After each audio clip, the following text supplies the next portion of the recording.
So per week, we do about 3,500 to 4,000 people, depending on the week. Today, I have a very special guest, Marcus Kannberg, the owner of the #1 highest rated restaurant in Vilnius, Lithuania. Marcus, together with his fiancée Ieva, have been running Pachamama Dinner Club for the past 4 years, creating a buzz in the food industry. Recently, they achieved the #1 spot as the highest rated restaurant on TripAdvisor in Vilnius. In this episode, we sit down with Marcus to discuss his journey, his passion for serving people, and the secrets behind his restaurant success. All right, Marcus, welcome to the show, man. How are you doing? Thank you very much, George. I'm doing fantastic. How about yourself?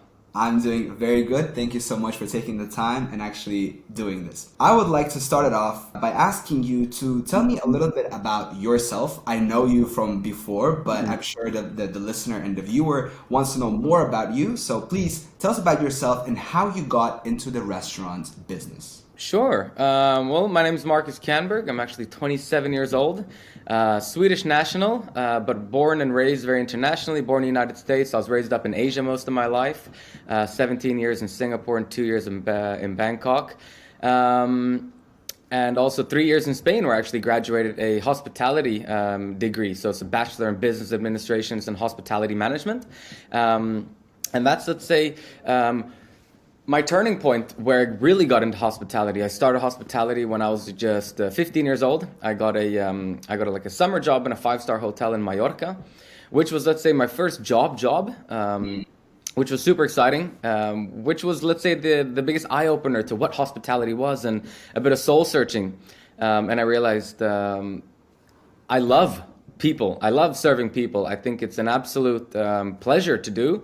And I figured then, from then on, maybe I should, dive into it. Look what's in hospitality, what kind of careers you can do. And that kind of grew. So then, towards the end of high school, I was only searching for hospitality universities. And like I said, landed in Marbella, completed a 3.5-year course, did some internships, one in Vilnius and one in Amsterdam for 6 months in a 5-star hotel. And that's kind of how I got into it. Okay. But I think there was also a point that you are not telling us, is that you actually met your current fiance. That's true. And then your life took a turn there. So can you... For sure. So in the first year of university, actually, I met my current fiance. She's a Lithuanian, and that's essentially why I'm in Lithuania today and why we did that internship in Lithuania. We met in the first year, and as it always goes in university, you have to try find, let's say, what you want to do at the end of university when you get into the work world. That's kind of how we came here today, because at the end of the university, we were talking a lot about what we should do. Are we gonna choose to work in different locations of the world? Are we gonna try to find something together? Since I'm a U.S. citizen, it was a heavy consideration for me to try maybe work in the U.S. Mm-hmm. But then we kept thinking and talking and said, wow, hospitality is a sector, an industry where it takes a long time to grow the ladder, to actually become, let's say, GM or stuff like that. It's like 20 years in the work and like low pay, bad hours. And we thought, what are the chances maybe we could do something on our own? We could open up our own establishment. So then a lot of talk came to our parents, more towards her side, about what options there are maybe to do something in Vilnius. As her mom was also quite interested maybe to do some kind of business with us. So then we kind of came to the idea, boom, let's decide, let's do it. We're going to do something on our own. Then, of course, we started to search for some property, some land where we could buy, and think, what can we do with this? And then a lot of thinking and planning was going into the business plan about, okay, what do we want to do with this restaurant idea we have, but then we actually got secured a location, which is, I think, the best location that you can ever find, especially in Vilnius. It's a 1,200 square meter restaurant, 600 inside and approximately 600 outside. So it's a massive plot. Once we got that secured, then we had needed to think, okay, concept. What is this place going to be about? What is non-existent in Lithuania? What is like trending around the whole world? And then we realized there is no South American restaurant in Vilnius at the moment, yet alone Peruvian, yet alone Nikkei, which is a fusion of Japanese Peruvian. So we started developing that idea, and of course, as not everyone should know, but as a common fact in a restaurant, the most important person is actually having a good head chef. So then we started finding a good head chef who could do this cuisine, and we ended up finding a really strong Swedish guy who had been running 5 restaurants in Gothenburg. So then we decided to recruit him, and that's when things really started to develop more quickly.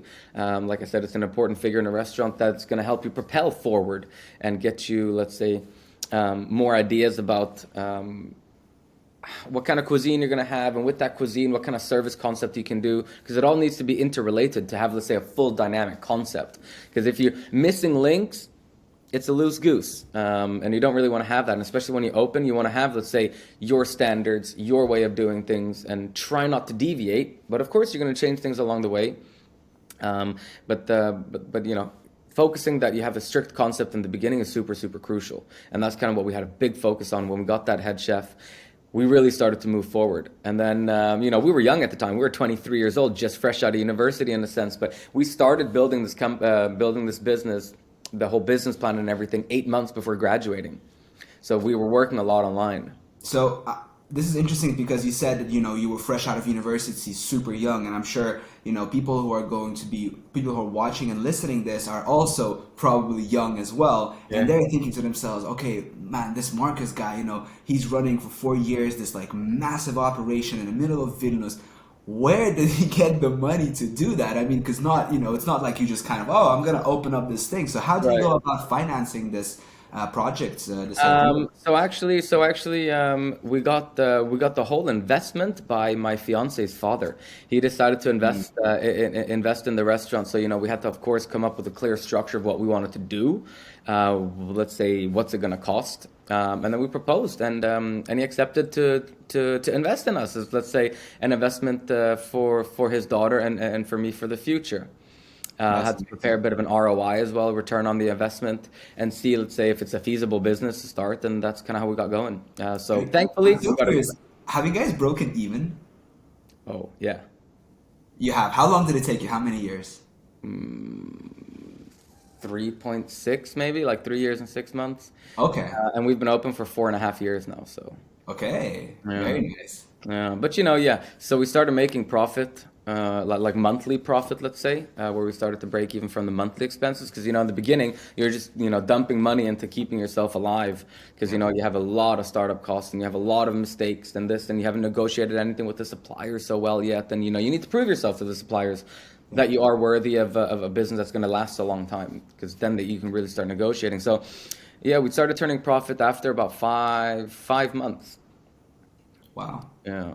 That's very good. And then broke even from the total investment after three years and 3.5 years approx. Yeah. Wow, that's fantastic. All right, so you said that you have a massive location in the middle of Vilnius. Now, how many people do you serve on average per week? So per week, we do about 3.5 to 4,000 people, depending on the week. Yeah. Okay. And this leads me to my next question, which is, how do you manage to maintain quality consistently over time? Hard work and dedication. That's really what it takes, is to love what you do. Focus on the more specific things. If you're, you know, focused on the things that are important. You know, when you wake up, you got to think, okay, what are my tasks? What are things that are crucial? Okay, so first thing, you need to make sure that your quality is up there. It's constantly testing, constantly trying your own product, because, you know, you have a team, which, you know, we have a kitchen team of 12, 13 people who make the food, and you need to constantly, you know, go in there, try the food. You need strong managers. You need a very strong head chef and a strong restaurant manager, bar manager, and a reservations manager. Depending, of course, your size as well. You might not need all those positions, but, you know, since we have 55 employees working in my company, that's a lot of payroll. It is a lot, you know, and like I said, it's important to make sure they're trained, make sure that, you know, your employees are happy, because, you know, essentially, if they are happy, they're going to serve your guests in a happy manner and in the right way. So essentially, to focus on the quality, you need to ensure the importance, which is number one, quality for us. So it's constantly testing your product, going in there at random times to see what's happening, try your cocktails, try your food. Doesn't sound like a bad job. Oh, really, eh? So what have been some of the biggest challenges that you have faced over these 4 years, and how have you overcome them? Right. So, as everyone knows, we had COVID, which is probably one of my biggest struggles that I had. I And then, can of course, since imagine. we're situated in Lithuania, we also were very close to the war that's happening in Ukraine. So that's also had an effect on us. So those would be two big struggles. But how we overcame them was just smart financial planning, Mm. especially when it comes to COVID, as the restaurant had to be closed for 8 months. How did he manage that? Well, the government gave subsidies, which helped us a lot. So they gave, let's say, a subsidy on an average tax that you paid the year before. So, Mm. if you are paying, high tax, which we are, we have a lot of employees. We do a lot of, let's say, turnover. So our tax was quite high. So we got quite high subsidies. We actually ended up keeping every single employee. We didn't fire anyone. So everyone Wow. was remained in the company. But we managed to do it. We managed to survive it because we did a good financial plan, my fiance and I, to let's say how we're going to allocate the money, how much needs to be kept, and that's kind of how we overcame that. But Did you generally, did you do Mhm. delivery or not? No, we did nothing. We closed up shop completely. I can Yeah, imagine that's yeah, stressful. it was stressful. A And lot you're of keeping all of the employees on a payroll yes, yes. through 8 months. Yeah, like I said, we got subsidies, so it wasn't all coming out of our pocket. But yeah, it was tough. It was really tough. You open up after COVID with minimal money in your account. People still kind of edging should we go, but then since we have a big terrace, we had a very skyrocket after people realized, okay, it is quite safe to go to a restaurant because the Lithuanian government only opened outside terraces for like the first 5 months. Yeah, right. I And remember so we have that. 600 square meters. We could fill up, to 350 people out there, 400 people. So, we had the parties, all these clubs. People couldn't go to the nightclubs, so everyone came to our place. So we had like say after COVID, we had quite a quick recovery. But then you have still a lot of debt to the government and stuff that you have to pay off. So that was quite tricky throughout the Mm, year 2022. right. And we were talking about this as well, and you said that one of the key elements to running a restaurant successfully is, of course, the team and the staff. So, Absolutely. how do you go about keeping your team and your staff motivated and engaged? So what we do, of course, point number one, which I think everyone appreciates, is a good salary. We pay salaries. We always pay on time. We pay them what they deserve. Second thing is that we also have a like pretty fair tip sharing system, so everyone gets like that tip distributed quite fairly, which tips are quite high as well, since we run through quite a high number of people, and also, let's say good quality people. Then, of course, doing some staff events. You have to do like these staff parties. You have to give some motivation techniques, employee of the month, sales bonuses. Whoever sells X amount of this or the highest amount of this gets a bottle of champagne at the end of the week. These kind of things, keeping them motivated through that is super crucial. Can you explain a little bit the tip distribution system? Because I've heard about it, but I don't know much about it. So a lot of restaurants do like a tip sharing box. So like whatever tip they make, they put into the box, and then at the end they distribute it. We do it a bit differently. So we do like a 60-40 split. So what the waiter makes, let's say he makes 100 euros in an evening in tip, 60% of that he keeps to his pocket straight away. 40% he has to give to the manager who's closing the restaurant. From that 40%, we divide it then to the kitchen, to the bar, to the cleaners and the runners. So Ah, everyone gets a piece of the cake. It doesn't matter. At every event, every tip, everything gets split equally. Not equally, but in their correct percentage, which helps, let's say, everyone's motivation. that's interesting. hmm So, what are some of the trends you see emerging in the restaurant industry? Definitely, the trend now is having DJs on the weekends, things like that. Having, let's say, a more uplifting restaurant experience, a bit louder music. That kind of restaurant concept is trending. More specifically in restaurants, what I see as a lot trending is food on plates with colors, different heights, not like your classic white plates with a bit of sauce drip. Smoke coming out of the dishes. Non-edible items like garnish things. Like a bamboo leaf and stuff like that. That's really Interesting. trending. Yeah, I can see how that concept is super immersive as well. Like you go there with a group of friends and you know it's a whole experience. You kind of maybe Exactly. pre-party a little bit and you have it's Ex- like a whole show It basically, right? is, it is, it is. You know, we also have dinner shows. You know, we have dancers sometimes on the evenings. You know, we have some, let's say, acrobat shows and stuff like that. We have like every evening at 11 p.m. we have like a fireworks show. So like, you know, the DJ kind of dims down the music, the lights kind of dim out a bit, and then all the waiters come out with these sparkles, and it becomes like a big sparkle show. And it's, you know, these things are entertaining, Yeah. and that's what maybe keeps people an extra 30 minutes drinking two more cocktails and stuff like that. Mhm. I love that. I love that. And I think it suits because, you know, for those of you listening and watching, Marcus and I, we actually met each other in a boarding school in Sweden. Word. And that's how we know each other. And Marcus and came over to our family house here in Finland as well. So we've known each other for a long time. And Marcus has always been this like outgoing, energetic, you know, super social guy who you know, keeps the whole group kind of friends together and always, dude, you were always crazy. Like you always had these crazy ideas of like, Yeah. let's go out at night, let's do this, let's do that. It was always like on the edge, you know, and I Yeah. love that energy.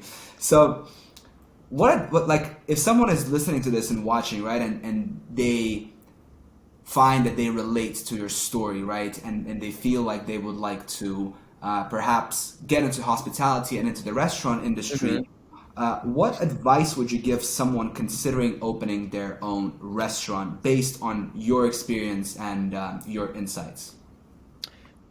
Well, definitely, what I would probably recommend, if you have access to a lot of money, then do something big. But if you don't have access to a lot of money, start small. That's completely fine as well, because sometimes even the smaller restaurants have higher profit margins if you're looking to make, you know, quite big buck, even though, you know, your sales will be, you know, 300%, 400% less than, like, say, a big establishment. But you got to consider the big establishments have, you know, a lot of other overhead costs, you know, that they need to consider, also fine dining restaurants and stuff like that. Don't be afraid to try it, because it's quite an easy success, I would say, if you just focus on good quality. People just want to go out and eat good food. You know, Right. they want to sit in a nice environment. So focus on the simple things. Then, of course, comes dedication towards it. Don't think you're going to open it, put food on the table, and people are just going to rush to you. You need to be there and focus that, how can I make it just that inch, tweak bit better? It's always the focus that you need to have. What things can make the guest experience just one enhancement better? Just focusing on that one little improvement That each one day. little improvement, and then once you get the whole, you know, the whole circle of improvements within those little things, then you can start, you know, looking to develop something else and more. But one other big strong factor that I would put in is that you cannot run it on your own. You do need good people on your side. So probably I would say invest in good staff and treat them well, because if they're treated well, like I mentioned earlier, they will treat your guests well. And because you cannot serve every single table in your restaurant, you cannot cook every single dish. So the people who are cooking the dishes, the people who are making the cocktails, and the people who are serving your guests, treat them well. Make sure that they are experienced and train them, give them the knowledge that you want them to, because you cannot get angry at someone for doing a job that you never taught them how to do in the first place.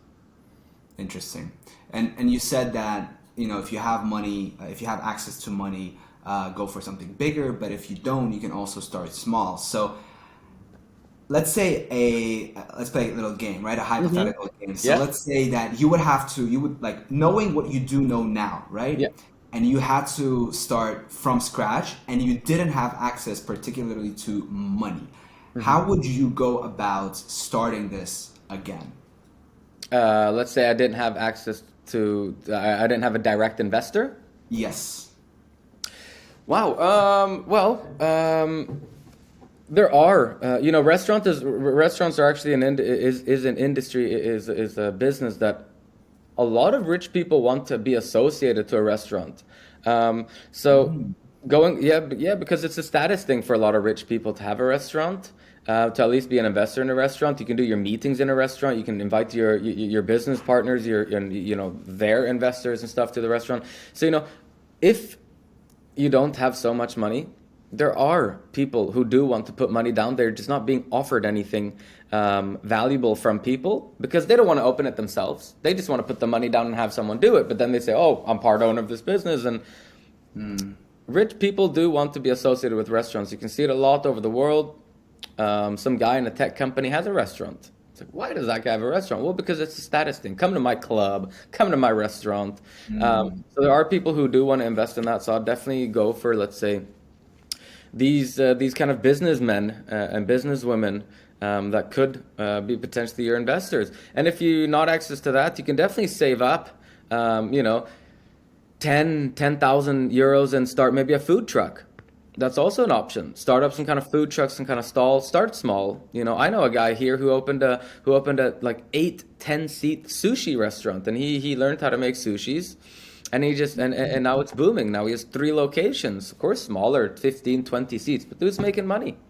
And he started that. What do you think distinguishes, like, sometimes that little restaurant that only has, like, 10, 12 seats, but everybody is talking about, right? They're just like that little kind of what's the word for it? The underdog, right? Who just come out of nowhere, and just the whole city is talking about them, and everybody wants to go to that restaurant. So, what do you think distinguishes someone opening a restaurant that everybody's talking about, and someone who opens up a little, stand that doesn't exist for too long and business real quick?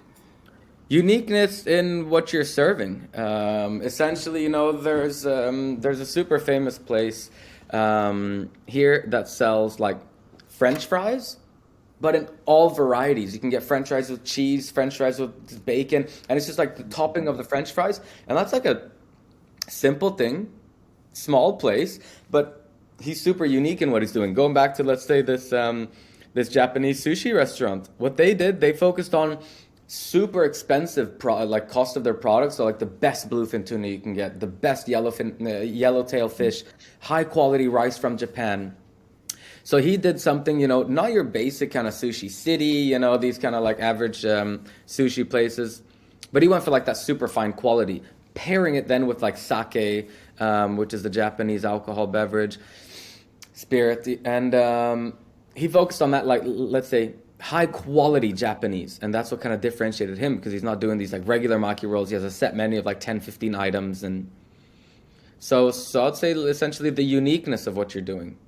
So I'm hearing like also concepts of a restaurant. Yeah, exactly, which is essentially the concept of what you're going to go for sure.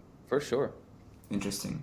All right, dude. So if someone is listening and watching this, and they're like, you know what, I would love to reach out to Marcus. I would love to, maybe drop him a DM and ask him some questions or talk, or maybe I'm in Lithuania and I want to come by to the restaurant, right? Where can they find you, and where can they find the restaurants? Right, so you can find me on Instagram, Marcus Kannberg, and the restaurant you can definitely find in Vilnius. It's on the main street, Gedimino Prospektas 9, and we are on the side building to like a very beautiful park. And you can check us out on Instagram, Pachamama Vilnius, and also our website, pachamamavilnius.lt. Perfect. All right, awesome. Thank you so much. Perfect. And thank you, George, and thank you to all the listeners. I hope you guys reach out. All right, take care. Bye. Take care, bye.